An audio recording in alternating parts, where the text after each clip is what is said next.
In my 20 years playing this game and in all the years before, I've never, ever cheated the game. Liar!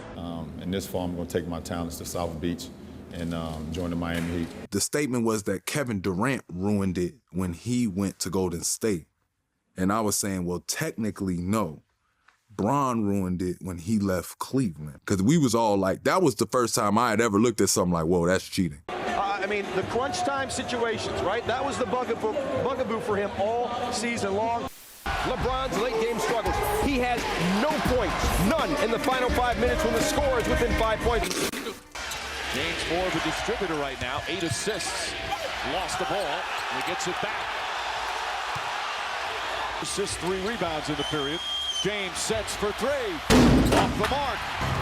James drives at Terry on the pull-up, way long. Easy little shot, just shoots it too long and too hard. Damn. When looking at LeBron's NBA career, fans today think this guy, he was always polarizing, always divisive, and always hated by the majority of NBA fans. But looking at his first 7 years, that was simply not the case. As although he was falling short, people wanted LeBron to keep battling, keep fighting, to eventually he broke through and won an NBA championship. For the majority of fans in the 09-2010 range, they did not hate LeBron James. Now, where this really turned was in the summer of 2010. As look at LeBron post that Boston series, where he clearly quit on Cleveland. What LeBron did next was unforgivable.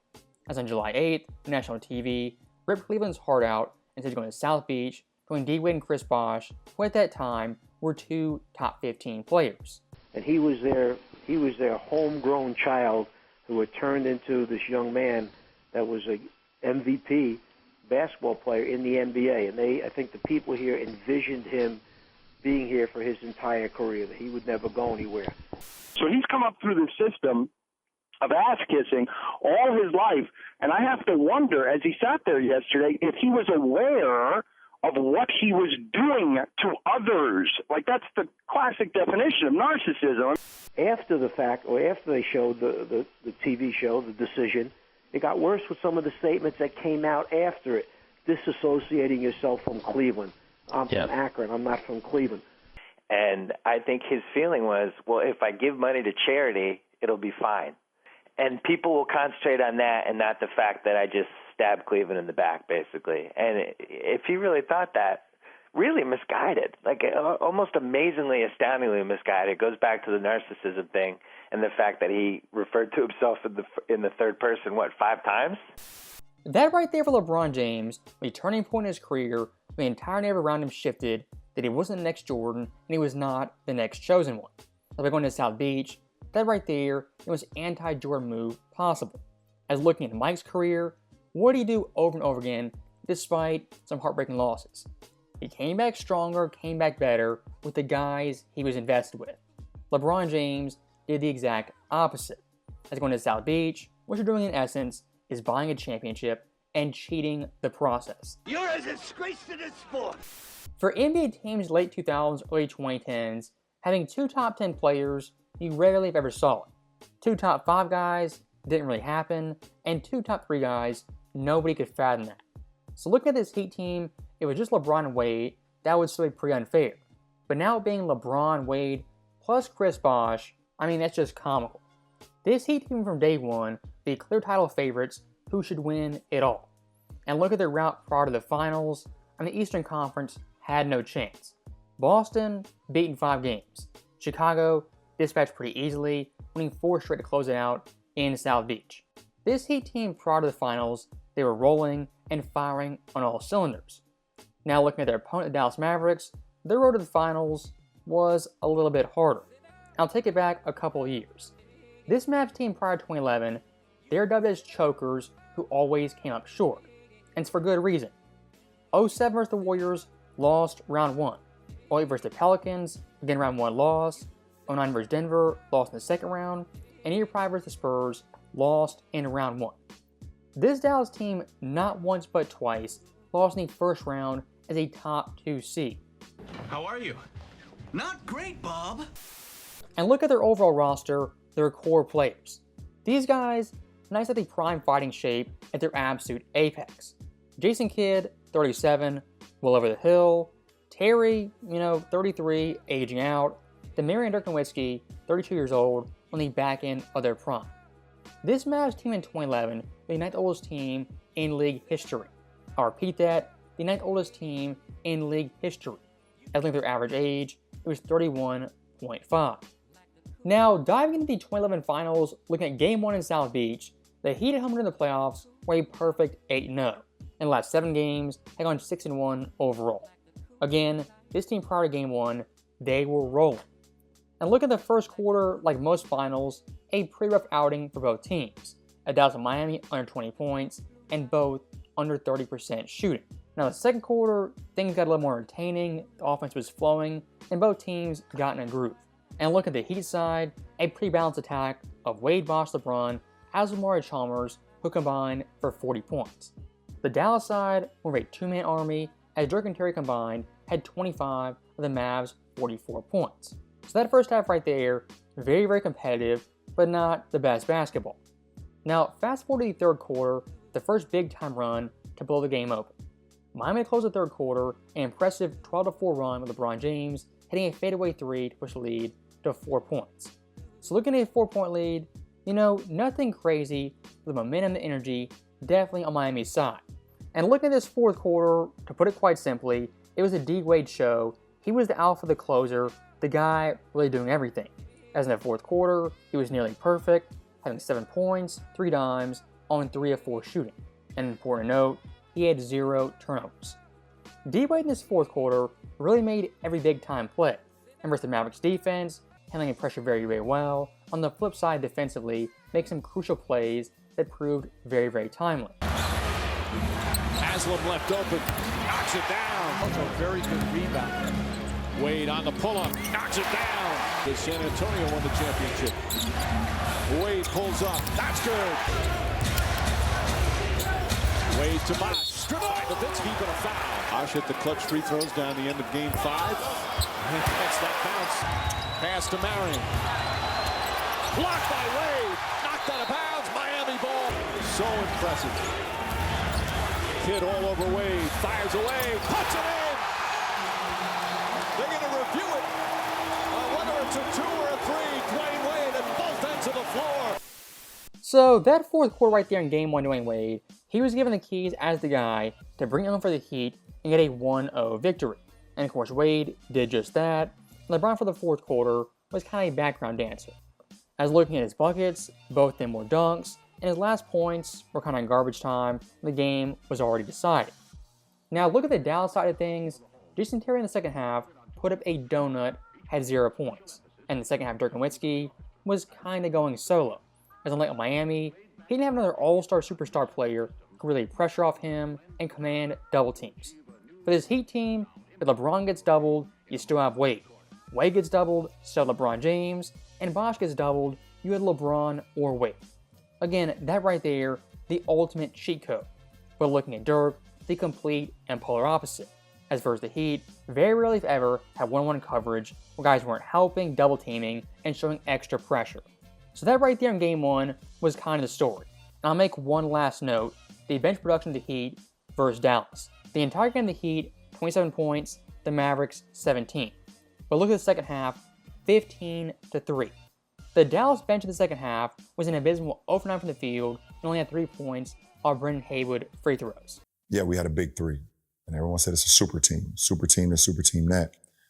But we had to build our team around all minimum guys. Can you, shut up? Which was still okay, but we didn't fill out the complimentary guys enough. Yeah, we had Rio, we had Udonis, but we didn't have enough as far as enough complimentary guys to actually make it all work. And we still made it to the finals. Well, maybe. You're just making excuses. Now, looking past that pretty thrilling Game 1, in Game 2, not a must-win for Dallas, but at the same time, it's a pretty big game. And look at this finals format, it being a 2-3-2 format. In that era of league history, a team going down 2-0 and only come back one time in league history. And guess what that team was? The Miami Heat in 06, who beat Dallas. So Game 2 right here, well, it's not a must-win game. If the Heat do win it, a pretty commanding lead where historically they're going to win the series. And looking at this first quarter, I think both teams kind of knew this. They were going for the kill very, very early. As in its first quarter, it was basically balls to the wall, intense, urgent basketball where both teams were definitely pressing. And looking at D-Wade, this guy was a tone setter in the opening minutes. Out of the Heat's first 5 baskets, D-Wade had 3 of them. And looking at his points, I mean, if he was getting doubled, he's making the right pass, right play, and we got one-on-one coverage, he's killing you every single time. D-Wade versus Mavericks defense was slicing them up every which way. As their first half, 21 points, 3 assists, 2 steals, on an absurd 9 of 13 shooting. D-Wade in the first half, a team high, +5. LeBron James, a team worst, -5. In pick and roll situation. Wade, the crossover inside and scores. Calls it a career, and what a fabulous Hall of Fame career. Wow. Very strong possession there. First try to dribble it, now Wade the other end and finishes. He calmed the ship. Wade, oh, difficult bank shot.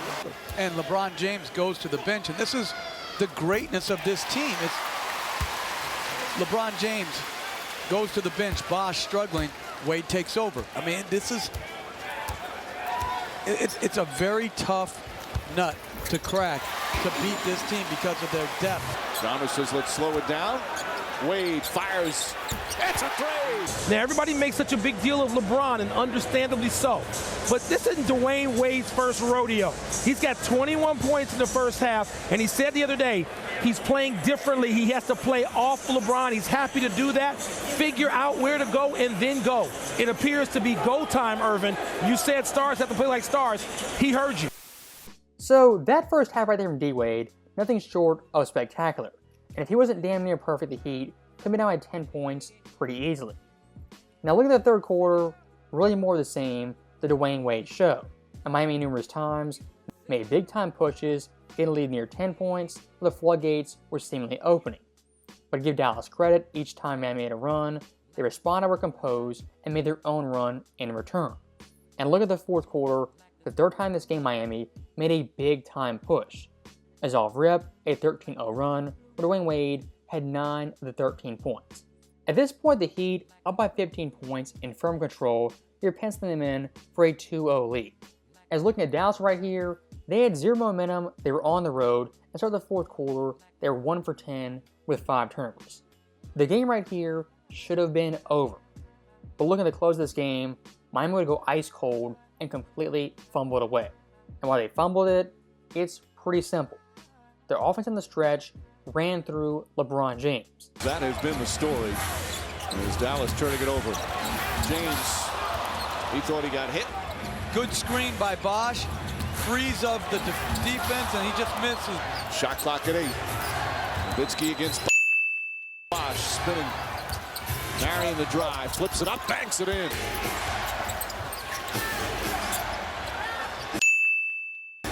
Nowitzki back up to Kidd, wide open for 3. Knocks it down just a few minutes ago. Good ball denial from Terry. James falling away, difficult shot at Miami. Had blown the game open. Well, the Mavericks fighting back.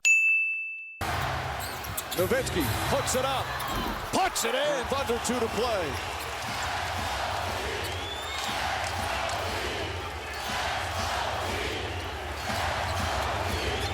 James with 3 on the shot clock. James fires up a 3. Rebound tipped out in the neutral. Haslam up top. 3 to shoot. James another 3. Won't go. Haslam the offensive rebound. Tried to save it. Ball still loose. Picked up by Terry. A minute remaining. Here goes Marion. Back to Nowitzki. Lefty layup. Banks it in, and the game is tied. This fourth quarter right here in Game 2, with the Heat closing the game, was a complete 180 of Game 1. And what's the big time takeaway? Game 1 of the fourth quarter, who had the ball in their hands, the keys to the car? Dwayne Wade. And he got the job done. LeBron Game 2, he had the keys, and what happened? He totaled the car. And look past the stats and numbers at the actual game film.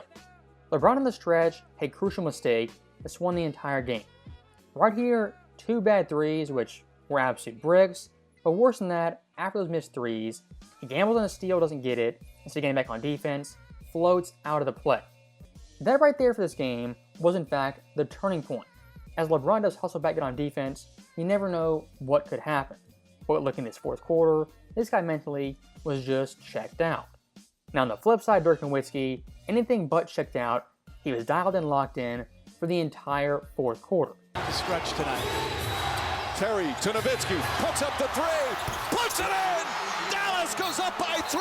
For Nowitzki, a wide open three-pointer for the best shooter going right now. This is beautiful basketball. Can they finish off this extraordinary comeback? Chalmers wide open. Oh! Chalmers knocks down the three! Fine. I'll do it myself. This possession. 7 to shoot. Nowitzki drives with it underneath lefty layup, banks it in with 3.6 remaining. Miami out of timeouts, trailing by 2. James back to Wade. Wade puts it up for the win. Off the mark, and Dallas has tied the finals. I am shocked. Shocked. Looking at Dirk's fourth quarter box score, if you didn't watch the game, it's pretty phenomenal. 9 points, 4-7 shooting, that's a pretty great fourth quarter. But look past the stats, his 4 shots were all big-time shots, series-altering shots. Dirk's numbers, while impressive, aren't as good as actual play. Now on the flip side, LeBron's play actually worse than his numbers were. And looking at his numbers, they're pretty piss poor. 2 points, 1 turnover, all 4 from the field, and 0 of 2 from deep. This game 2 from LeBron right here is 10 times worse than the stats. As again, look at the fourth quarter, he had the keys in his hands and hijacked a game the Heat should have easily won. And post-game, everyone and their mother knew LeBron James had choked this game away. How can LeBron James be better tonight? Get on the attack.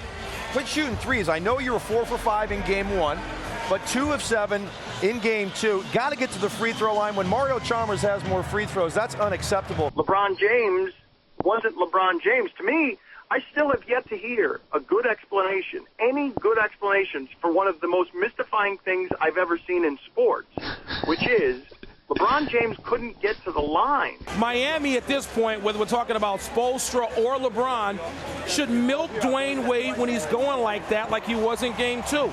He didn't score in the last 7 minutes. He shouldn't have to demand it. Miami, at this point of the season, 100 games in, should work Dwayne Wade when he's going. The biggest loser besides LeBron James in Game 2 was in fact Dwayne Wade. As looking how this guy played, an all-time performance nobody remembers. As of course the first half, 21 points, absolutely carrying the Heat. And looking how he was moving, if you didn't know better, he's the best player in the world, a top 10 player all time. And look at his game in totality, this dude was off the charts. 36 points, 6 times, 3 steals on 13 of 20 shooting. And to add some more context, looking at finals history, a guard scorers have 35 points in a game on that good of shooting. There's only 4 players all time who meet that criteria. That being Walt 1970, Wade 2011, Kyrie 2016, and Butler in 2020. So long story short, looking at Game 2, the Heat snatched defeat from the jaws of victory and squandered an all-time D-Wade performance. Now, Game 3 this time in Dallas, a big-time swing game that could make or break the series. So that being the case, how did the Heat come out compared to Game 4 in the fourth quarter? Well, the complete polar opposite. This time, D-Wade from the jump once again had the keys, setting the tone in the first quarter. And look at the second quarter of this game, still very, very competitive. Where things kind of swung was a 9-0 run, led in fact by Dwayne Wade. And look at this Heat team, when they do very, very well, they have spurts and bursts, with a 10-0 run, 12-2 run, where they jump on you and you can't stop them. And look at D-Wade the first half, that was a story. Wade in the first half, 19 points, 0 turnovers, 8 of 13 shooting. LeBron and Bosh combined had 17 points. Wade, nice move inside, another scoop layup. Oh, pretty play from Dwayne Wade. Defense from Stevenson. Wade, again, by himself, flips it up. Oh, and he puts it in. Bosh has been really struggling shooting the ball. Finds Wade, back door. Look at me, sure. I'm the captain now. Nowitzki, here comes a double team. Excellent help from Miller. Comes up with a steal ahead to Wade. And Wade throws it down. Wade, a jumper. Hits a 3. Terry the fake leans in. Blocked by Wade. Wade comes up with the ball. Terry in pursuit. Wade the finish. Just come out aggressive.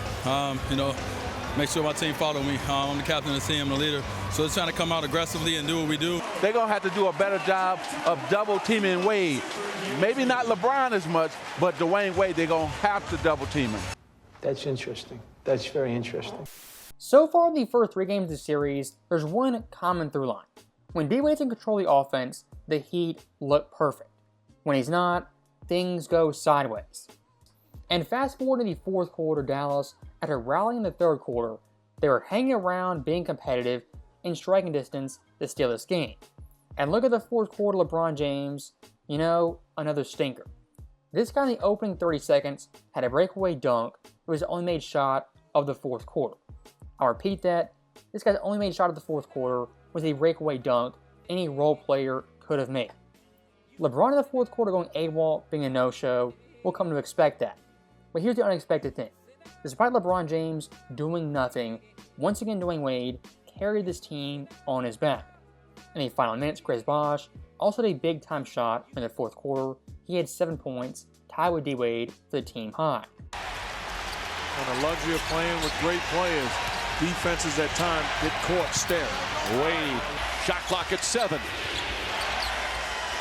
At 4, Wade. It's good. 3-pointer for Wade. Wade on the pull-up. Puts it in. Dwayne Wade answers back, and the Heat go back up by 2.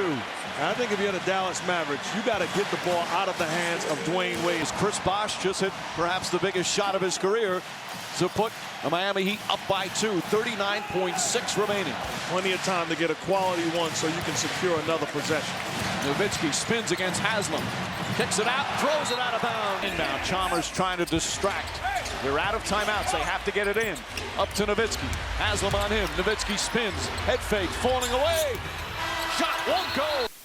Dwayne Wade has played 3 great games. All 3 of these games, Dwayne has performed very well. And then in game 2, they decide that they want to let LeBron close, but Dwayne Wade was rolling, and you should have kept the ball in his hands. Correct!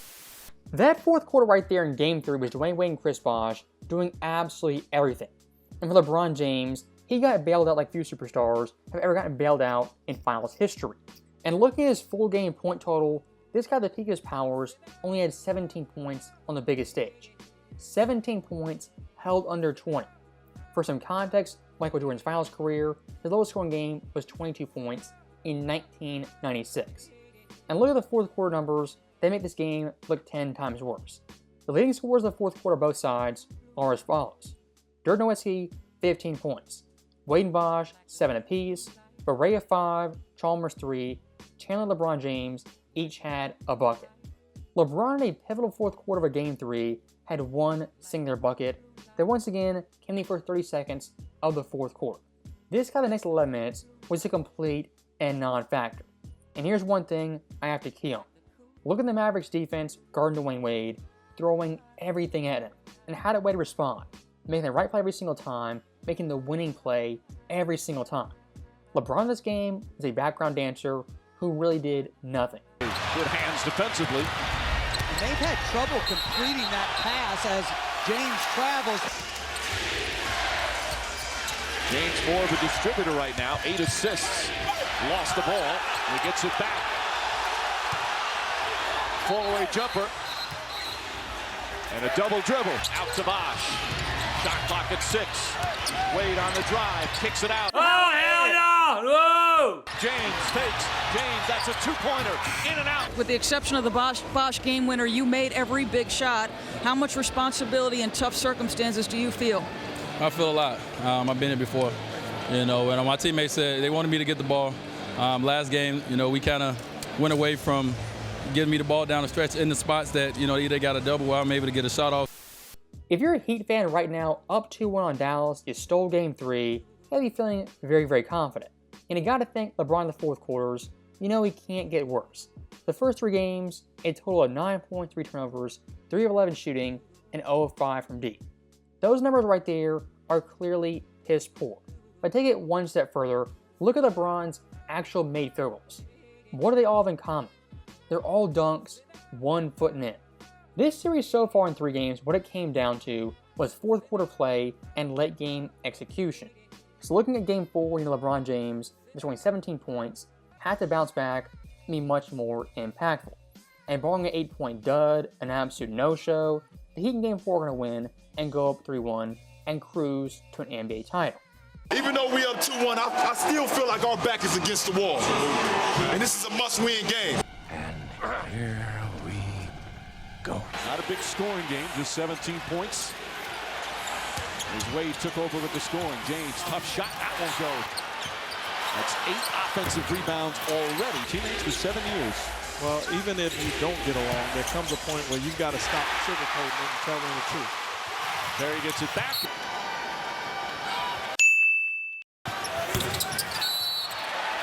A violation. And that was on LeBron James. Those plays often go unnoticed. He makes this shot. You know, people will forget about it. These are the type of plays in this tight of series that can make the difference between winning or losing. Well, you look at the last 2 games decided at the final shot of the buzzer. Shot clock down to 7. Haywood comes to help.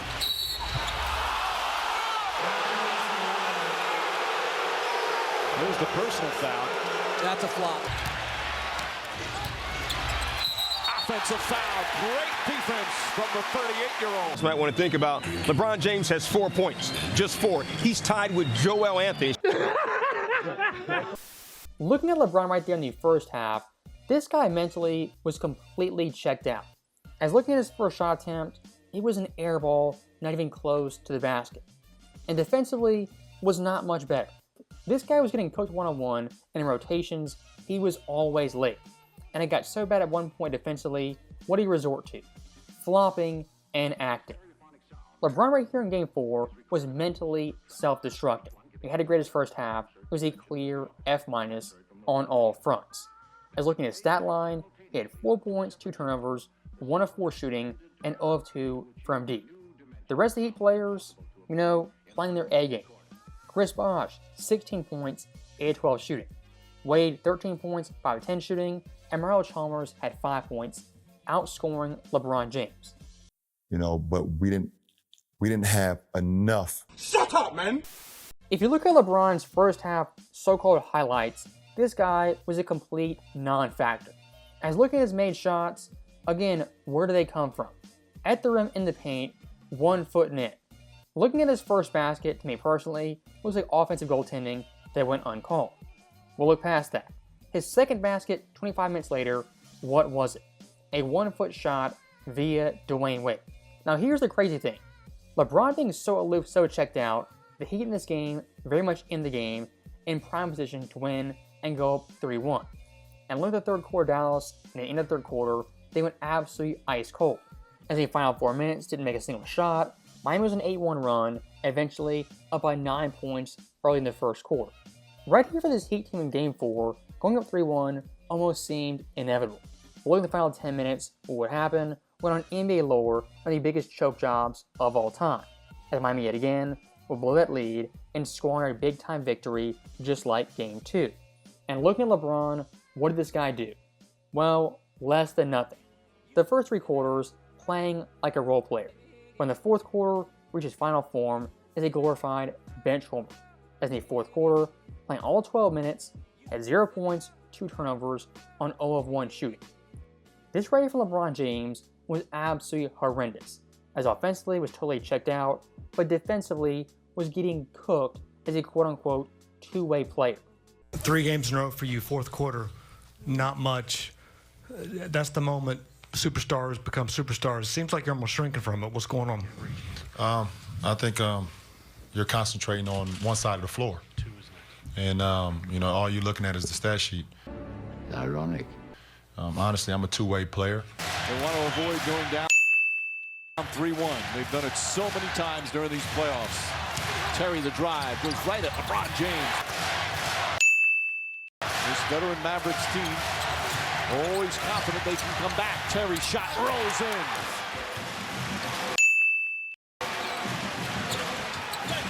Just past the midway point of the fourth, Terry drive to the basket, lays it up, blocked. Taylor right there for the follow. You could just watch the film again and see what I did defensively, and You asked me a better question tomorrow. That was the douche talking. Douche Nation. Look at Luka right here.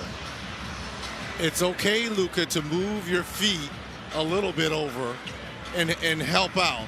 Well, what does he do? He just throws up his hand. See, this would be frustrating for me. Especially from one of your leaders on this team, an all-star. More than that. Honestly, I'm a two-way player. That fourth quarter right there from LeBron James is completely unexplainable. As defensively, this guy could do nothing, but offensively, I have no idea what happened. Unlike other games where he had bad shooting nights, couldn't make a shot, in this game 4, was refusing to shoot the basketball, playing hot potato routinely. This right here, quite literally, is a moment of lights being way too bright, as LeBron in the fourth quarter took himself out of the moment, removed himself from the play. He did all those great things fourth quarter against the Celtics and the Bulls a week before that. Yeah, but that was not on the ultimate stage. And it's a pretty big stage, Max. It was a pretty big stage. Sure, and he'd come through on big stages before, but that's not the ultimate stage, and there is a difference. You know, here there was a no excuses situation. He had a cast that was capable of winning the championship. Look, they could have won that thing in 4 or 5 games. And largely as a result of his shrinking kind of play in the fourth quarter, guys, he wasn't passing the ball to the open man. He was getting rid of it as fast as he could. In baseball, you can slump. In baseball, you could throw up an 0 for 20, even if you're the greatest guy in the world. We've never seen it in that sport. Guys, and the other thing about Michael Jordan is that ship has sailed. But Jordan never in his career ever would you know what up. I don't know if I can use the word on radio. You know what up. 6 straight fourth quarters in the finals. For a superstar player, top 3 player in the world, that right there is inexcusable. Can you go 0 for 5 a bad shooting night? Of course you can. That's bound to happen. But what can't happen is you mentally checking yourself out, removing yourself from the game. LeBron in Game 4 did that really post the first quarter, and the fourth quarter was content standing in the corner and not being involved with anything. And still looking at the fourth quarter, here's what makes it 10 times worse, the choke job much more egregious. Unlike Game 2 Dallas' comeback where the offense is rolling, in Game 4 the offense was pitiful and it stunk. As the fourth quarter of the Heat, they shot 31%. Dallas was even lower than that. And look at the 2 best players, the entire game could not hit a shot. Dirk and Terry combined for a pitiful 12 for 34 shooting. And looking at Dirk at 31%, out of the entire playoffs, his worst of the postseason. And add on to that, he was playing sick and under the weather. When you take all into account, Dirk being sick, their 2 best players being bricks, and the fourth quarter offense being terrible, how Miami lost this game is actually pretty remarkable. Chalmers. Haslam wide open. Haslam knocks it down. Chalmers with another nice setup. His 6th assist of the night. I tweeted with like 9 minutes left or something. Miami was up 9. Dallas caught a timeout.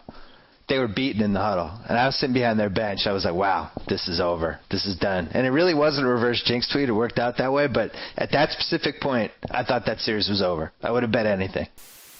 For Dallas right now being tied 2-2 in the series, it's a complete miracle. In reality, it should be 3-1. At the absolute worst, it could be 4-0, a complete sweep. But why it wasn't a sweep by the Heat were up 3-1 was in fact due to LeBron James. As looking at his fourth quarter play for 3 straight games, it was abysmal. LeBron in his fourth quarters, 4 total points.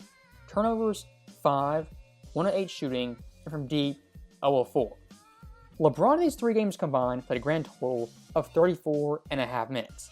Out of either side, most fourth quarter minutes in the entire series. In back-to-back fourth quarters, did not sit out for a single second. And still staying on Game 4 for 1 second, one more thing I do want to highlight is that Chris Bosh and Dwayne Wade this game brought their A++ game, whereas Dirk and Terry, like I said earlier, brought their D- game. Wade and Bosh's game combined had a grand total 56 points. D. Wade had 32, Chris Bosh had 24. That right there is all-time production. For some context, looking at Jordan's best teammates, Scottie Pippen 91, his career high in the finals, was 32 points. For Scottie's finals career, his only game cracking 30. And look at Horace Grant, his finals career high. When it came, was 93, where he had 24 points. Now why is that important? Pippen and Grant's career highs came in 2 different seasons in 2 different series. LeBron in Game 4 got both those in a single game. And guess what? he still couldn't win. The offensive help LeBron had this series was simply off the charts. And look at D-Wade, especially games 2 through 4. This guy was otherworldly. His scoring average, 32.3, and from the field, above 60%. Game 2 had 36, and Game 4 dropped 32. If you look at someone like Pippen, who yes was a great player, him in the finals cracking 30 only happened one time in 1991. For Mike's so-called wingman's number 2, he didn't get a 30 ball for the rest of his finals career, 92 to 98.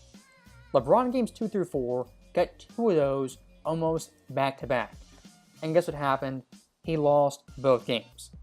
During this comparison, looking at Pippen versus Wade, even Bosh versus Grant, I'm not downplaying those two guys when they contributed to the Bulls. Because of course those players, big-time parts of the Bulls' infrastructure. But of course what I am highlighting is D-Wade 2011 and Chris Bosh 2011 were simply on another level. And I'll hammer it home with his last stat.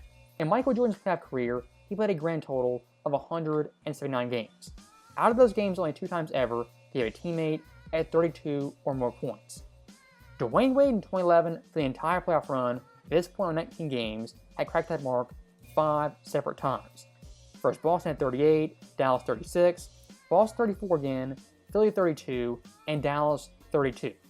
D-Wade in this playoff run had 2 separate series of multiple 32-point games, and in his entire career had 2 of those games combined over a 15-year period.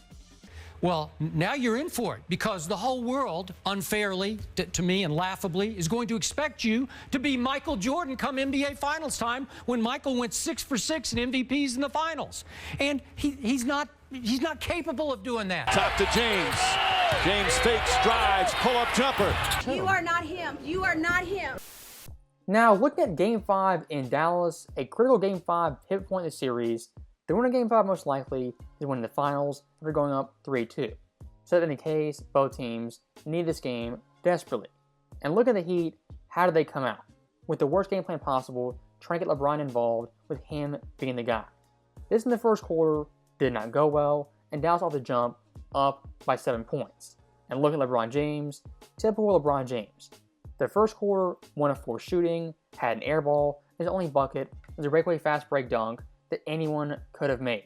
LeBron James coming off a head-scratching subpar performance. How will the King respond as the pressure turned way up? You didn't know the spotlight could shine this bright, did you? James left-handed comes up short.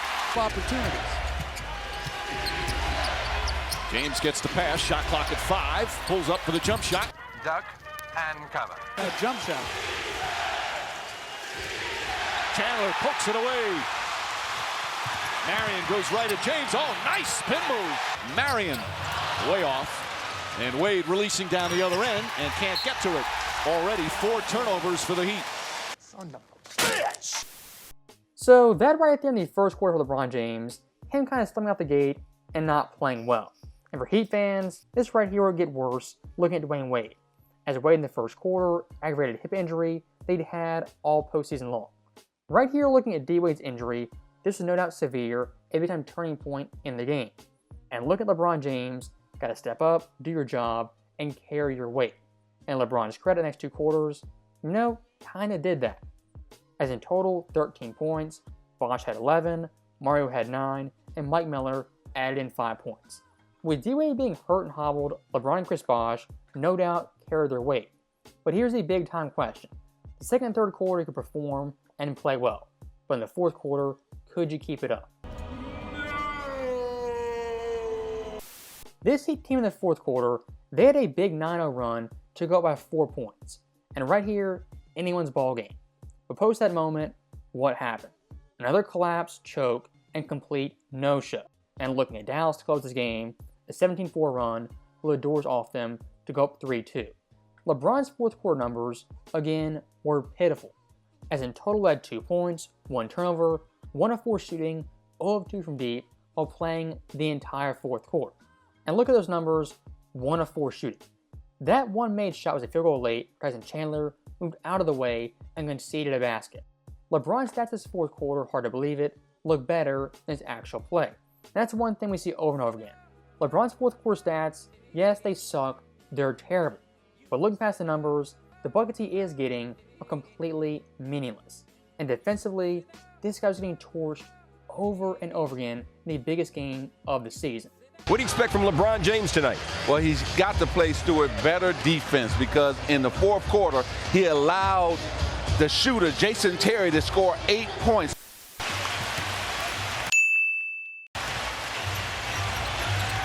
James back on Terry. One dribble, pull up, puts it in. The shooting percentage is extraordinary tonight. 56 for Miami, 56 for Dallas. Terry wide open for three.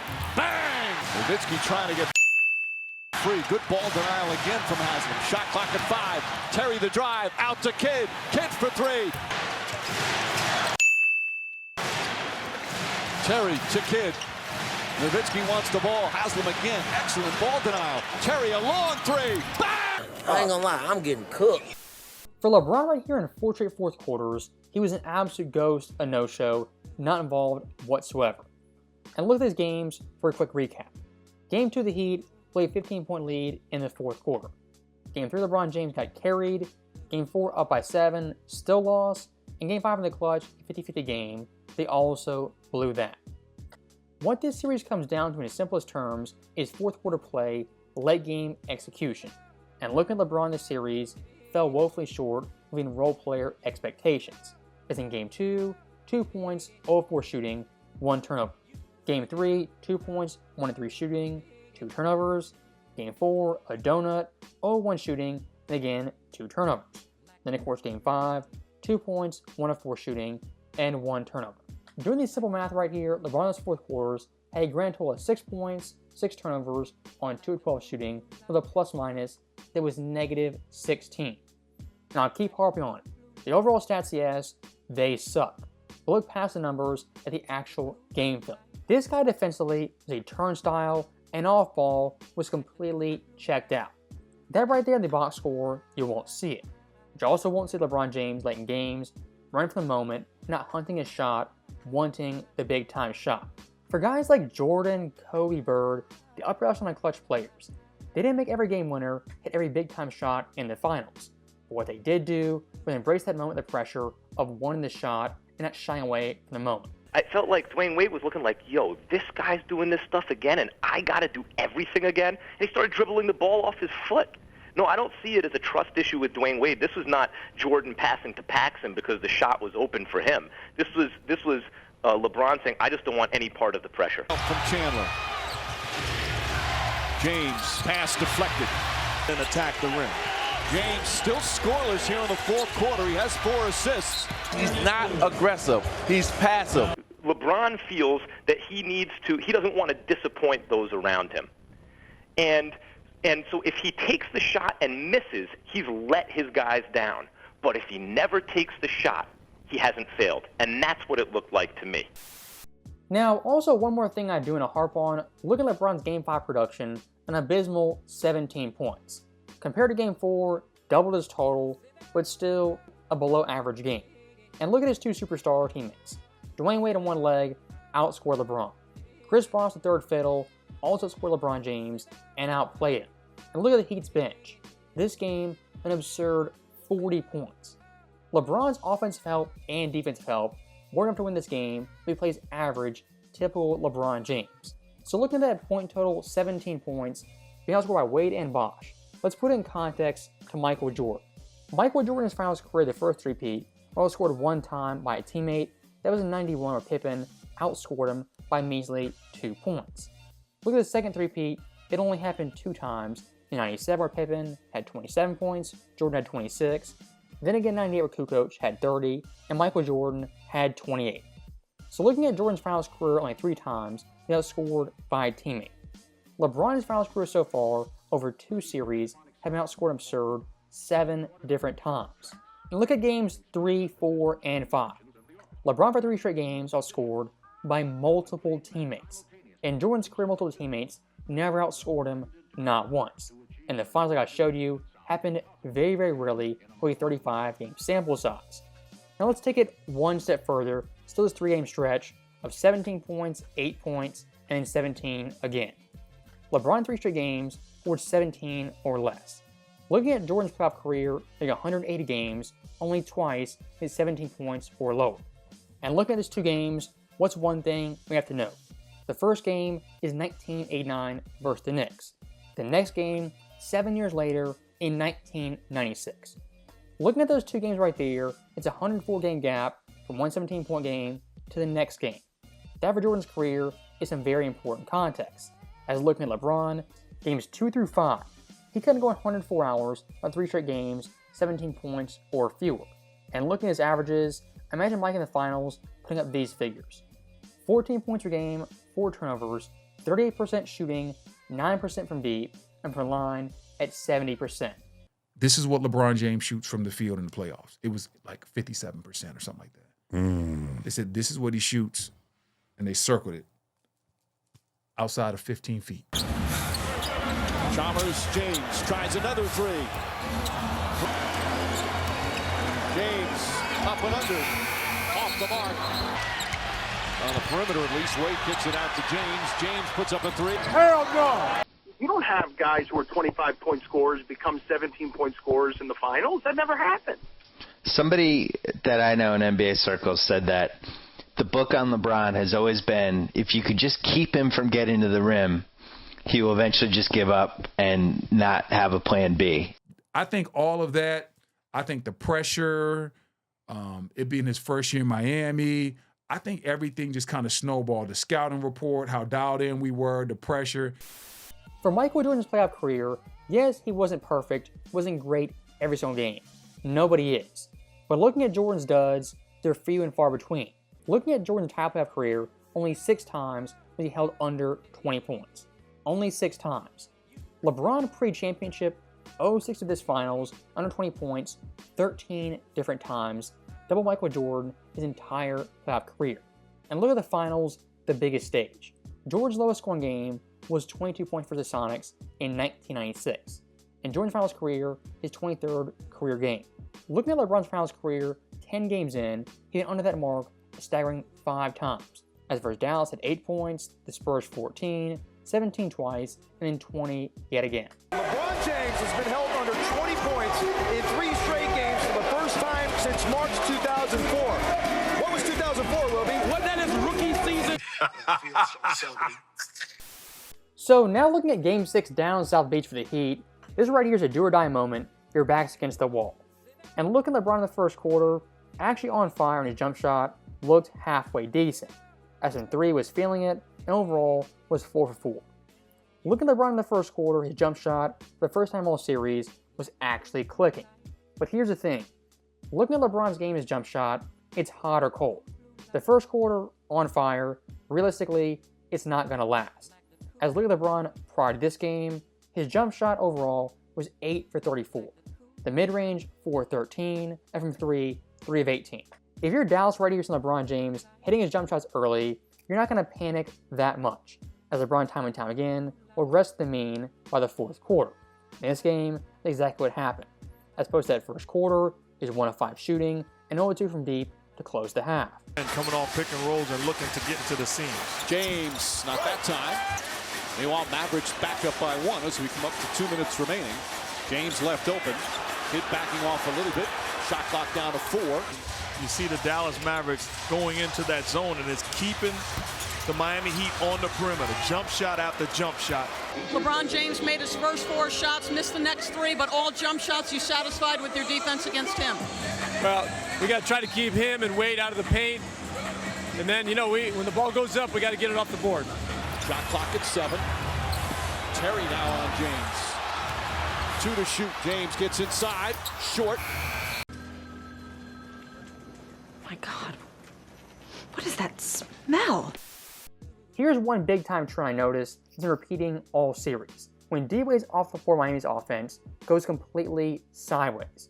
And look at this game in the second quarter, that happened almost immediately. As LeBron on the court in the second quarter was an absurd -10. Now, D-Wade comes back. What happens immediately? Miami gets out, they're running, getting buckets, a run of 16-1. For LeBron in the first half, post first quarter, he really did nothing. As the next 30 minutes, only had 5 points, 3 turnovers, was kind of a ghost offensively. And again, look at those plus-minus stats in the second and third quarter. LeBron's plus-minus was a minus 17, the worst any player overall in both quarters and in total. And look at Wade and Bosh. Dwayne Wade is a plus 7. Chris Bosh is plus 3. That first quarter from LeBron James, him getting his stats early, clouds how bad he was this game, how much of a negative he was to Heat's offense, as well as defense.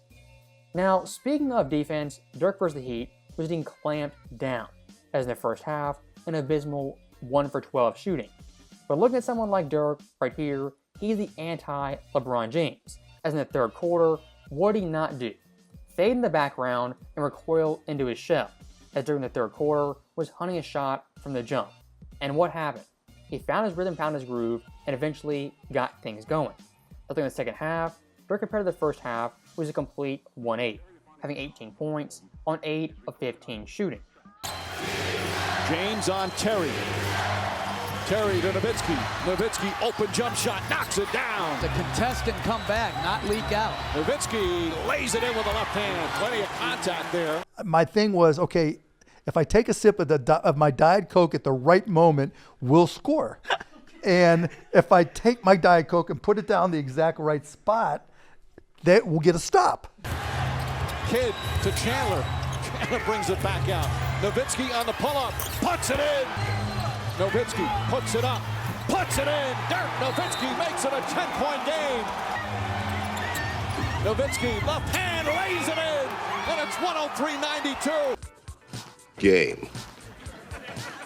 Blouses. That right there from Dirk Nowitzki personifies greatness and personifies not giving up and not being discouraged. As again, looking at that first half, couldn't put a beach ball in the ocean. But in the second half, remained confident, didn't shy away, and embraced the moment. Compared to LeBron in these finals, Dirk Nowitzki was the anti-LeBron James. And taking that off the court, Dirk also the complete inverse of LeBron. As unlike James, isn't a front runner who only talks when he's up. Hey, this weather, man.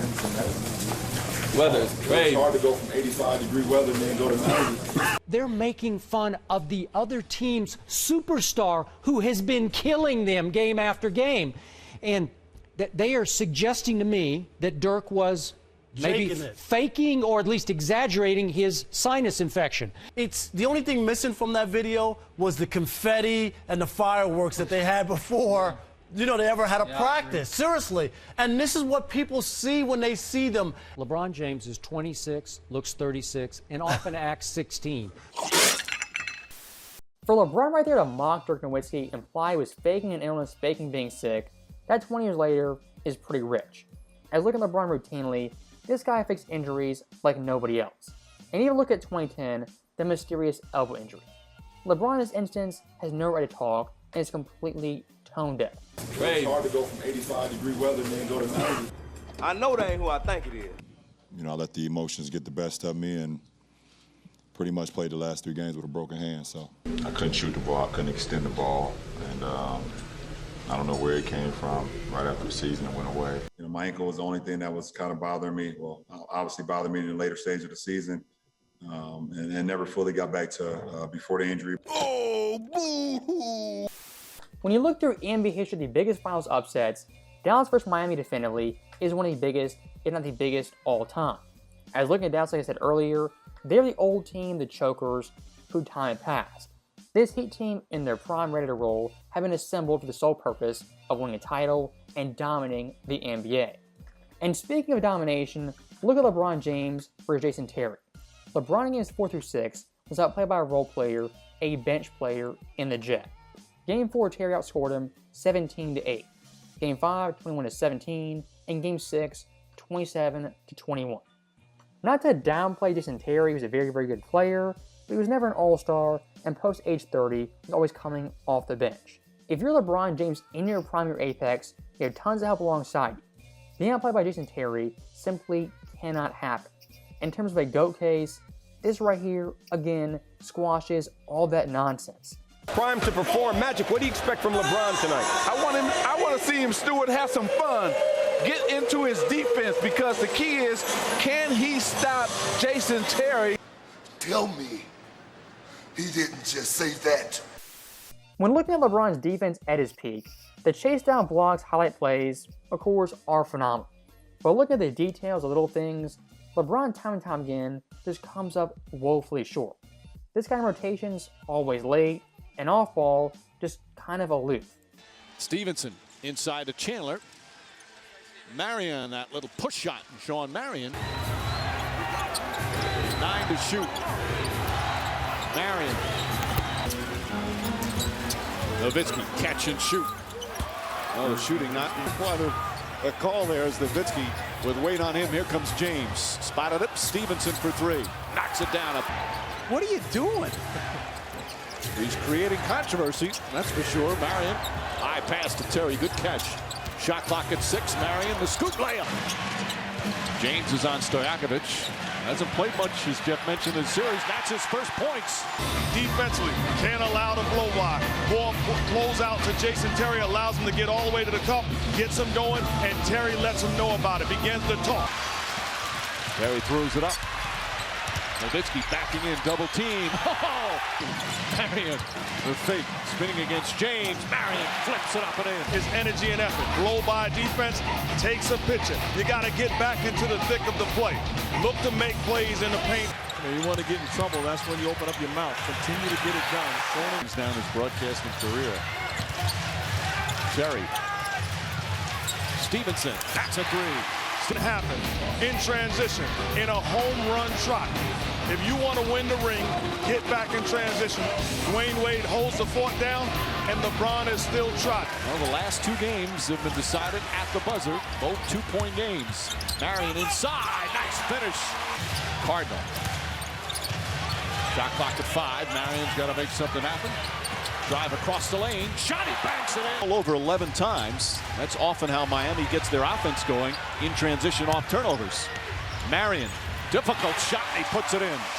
Fourth quarter. And Jason Terry has figured it out. How about the pass on point? Big fourth quarter. Somebody please tell LeBron James the rules. Hand down, man down. But wait, there's more. And disrespectful. But we, at the request of Dirk Nowitzki, have not responded. He said, it's my issue, I will deal with it. He said, I in no way want to be a distraction. And Miller the rebound.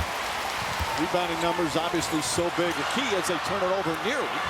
Stevenson able to come up with it. Good scrap from Stevenson. Sets for 3 and knocks it down. Kidd turns and fires. Jason Kidd from downtown. Me 14, 15 minutes because this is what you dreamed of. Terry high off the glass. 21 points for Terry. I rest my case. So LeBron's overall defense, it was putrid and debatably the worst thing about this series. Now look at the scoring, the raw points per game numbers. Leaders in the series, Dwayne Wade, 26.5. Dirk, 26. Bosh, 18.5. Terry, 18.0. And LeBron, 17.8. Looking at LeBron this series, not 1, not 2, not 3, but 4 guys outscored him in this series, and one of those was Jason freaking Terry. For some added context, looking at Michael Jordan, his entire finals career not once was outscored by a teammate or an opponent. And looking at his overall career, 37 playoff series, no teammate ever outscored Jordan a single time. And looking at opponents, it only happened once in his first series ever versus the Bucks and Terry Cummings. That means Jordan, post 85, never outscored by a teammate or opponent in any series. LeBron's one series alone had multiple times with Wade and Bosh, as was Dirk and Terry. Oh, he's joking. He's joking. For LeBron's finals career 10 games in, I mean it's a complete and utter cluster. And compared to Jordan off the bat, you're behind the 8 ball by a country mile. As looking at MJ in the finals, this guy from game 1 was damn near flawless. LeBron 10 games into his career had no iconic moments, and in reality had more duds than Jordan ever had for his entire finals career. And look at these numbers.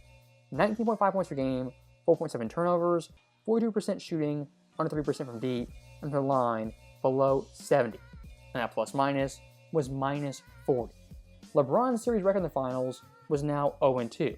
His win-loss record was an abysmal 2-8. Right here for LeBron James, his biggest problem compared to Michael Jordan isn't even the stats. The biggest problem right here is quite simple. This guy on the biggest stage had no aura of invincibility. Michael Jordan post-91 had that in every single series. LeBron off-rip never had it and never regained it. Mark, overall, your thoughts on the Miami Heat and them falling short? Well, very disappointed. You know, they put the pressure on themselves day one by saying championship or failure. Well, it was failure. With all due respect, didn't like the way they ended. When you have the two of the best three players in the world and you don't end up winning it all, terribly disappointed. You bought all this stuff on yourself. So don't act there, get on TV and act like the world owes you anything. You guys had your parade. You guys said, y'all said that. Nobody said, come on stage and dance around. Nobody said, we're going to win 5 championships. You guys did. So quit whining and bitching like a little girl. For LeBron's first finals in 07, him losing, to a lot of fans they accepted it as him being too young and the Cavs not being good enough. Is that an excuse? Probably so, as LeBron in that series was abysmal. But comparing 07 versus 2011, the context of the series could not be more different. LeBron versus Dallas in 2011 was favored, had home court advantage, had help, and he chose to go to South Beach. In Cleveland, didn't choose to go there, had what he had. In South Beach, had tons of help, and he should have won. Look at the supporting cast in the finals of raw points per game. Versus the Mavericks, 74.5, and he still lost. So why is that important, that number, 74.5? Look at Jordan's finals, 91 through 98. The supporting cast only once cracked 70 points per game. When that came was Jordan's first finals. But look at the progression. It goes from 70, 68, down to the mid-60s, then mid-50s, and rock bottom at 54.5. Looking at Jordan's supporting cast compared to LeBron in 2011 was never as good as stacked offensively with more superstar players. And looking at Dwayne Wade in the series, averaging damn near 27 points per game, that right there, more help than Jordan ever had from a single superstar player. And look at that number, 26.5. That right there is a very important number, as looking at Jordan's teammates in the finals in any series ever, never cracked that mark, never scored that much for Jordan as a supporting cast player. And in fact, looking at Pippen, if he even scored 20 points, that for Mike was enough to win. As looking at Pippen with MJ, 10 separate times, did in fact crack 20 points per game. And look at those 10 series, what do you think happened? Michael Jordan's Bulls won a perfect 10-0, winning every series in 6 games or less. I gotta tell you, it was perfect. Perfect. That right there from Jordan is the big-time separator. When he got help, one superstar player, even just one all-star player, he could not be stopped.